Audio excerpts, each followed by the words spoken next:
Hi everybody, welcome to our Low on Health Rambling, where I kind of go over what I've been doing the last past week or so. Today is October 17th, 2010. It's about 5:30 in the evening, I guess, as you could say it.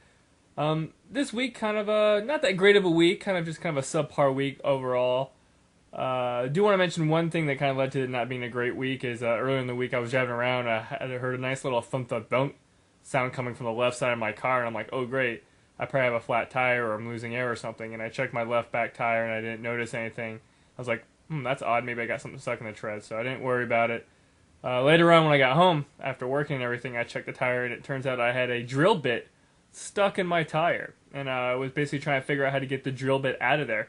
And got really concerned because I didn't know if I was trying to take this drill bit out, if the tire would pop or if it would lose air or whatnot. And that's the last thing I really want to worry about right now.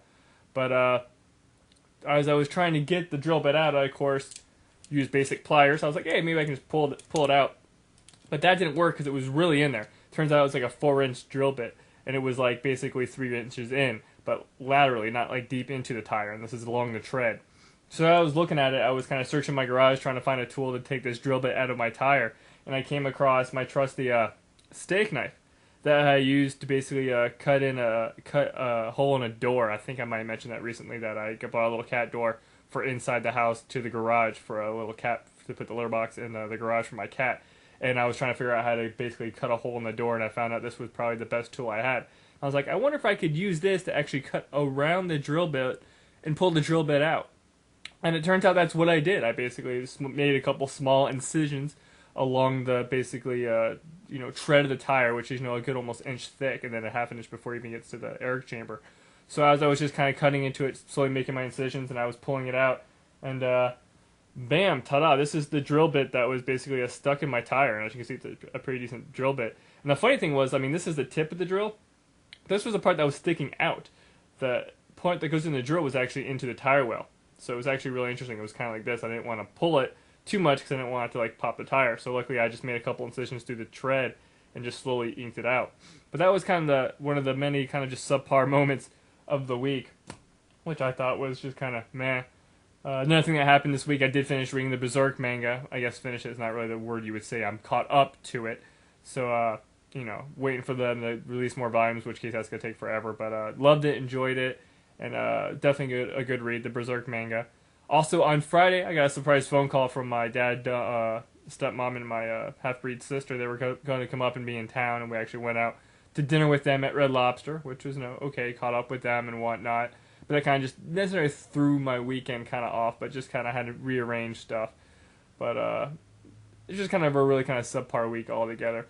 I'm just going to get to the watching of stuff. I did watch the Toy Story 3 movie, which, of course, I've heard a million people say is great, and it was good in 3D, and it's a movie I've actually been wanting to see, and I did see it. Very good movie. Of course, if you can kind of my age, you've been kind of, the Toy Story movies kind of follow your childhood to an extent.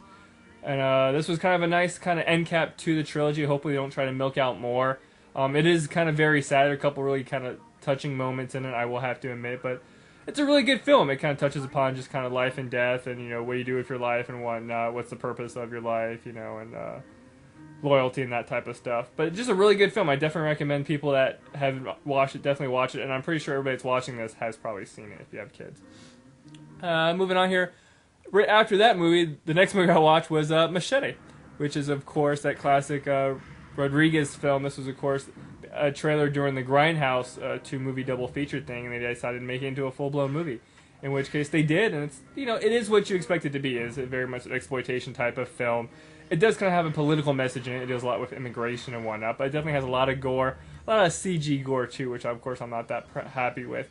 But a decent little film if you know what you're getting into, and definitely give it a watch if you're into that type of stuff. Most of you probably are.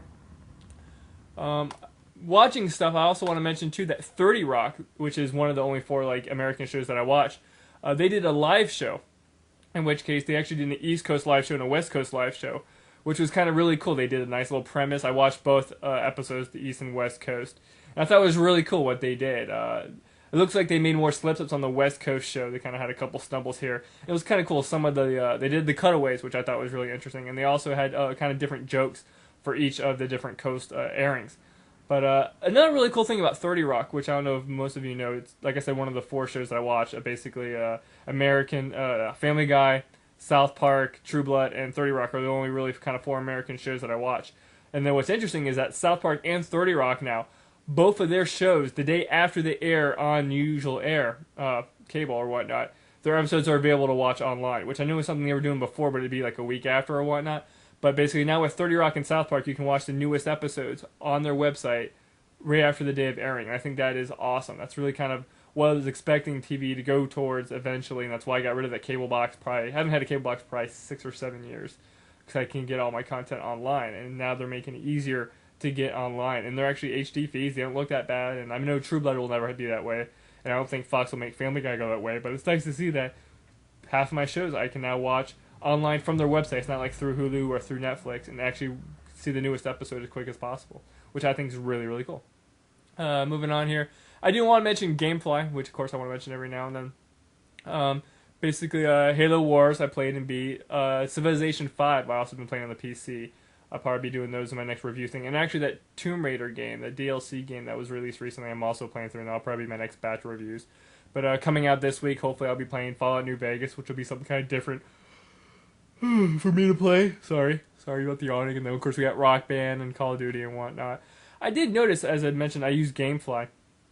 Zoom out. That apparently Redbox, which are those red things that basically is putting not Netflix but Blockbuster into the grave.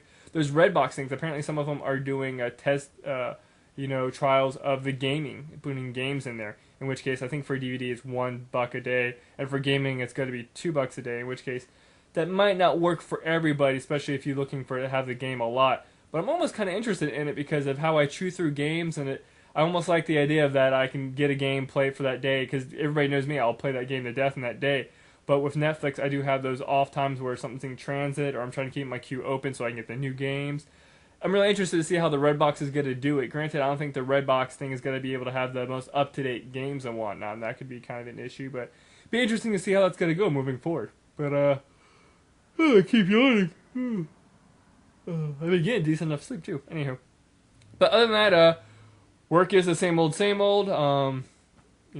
That's how the life is. I do want to, of course, thank you all who watch this, in which case, if you're wondering, the rambling viewers, basically the weekend updates, on average have about a dozen views, no more, no less, and that's mostly the subscribers or people from Facebook.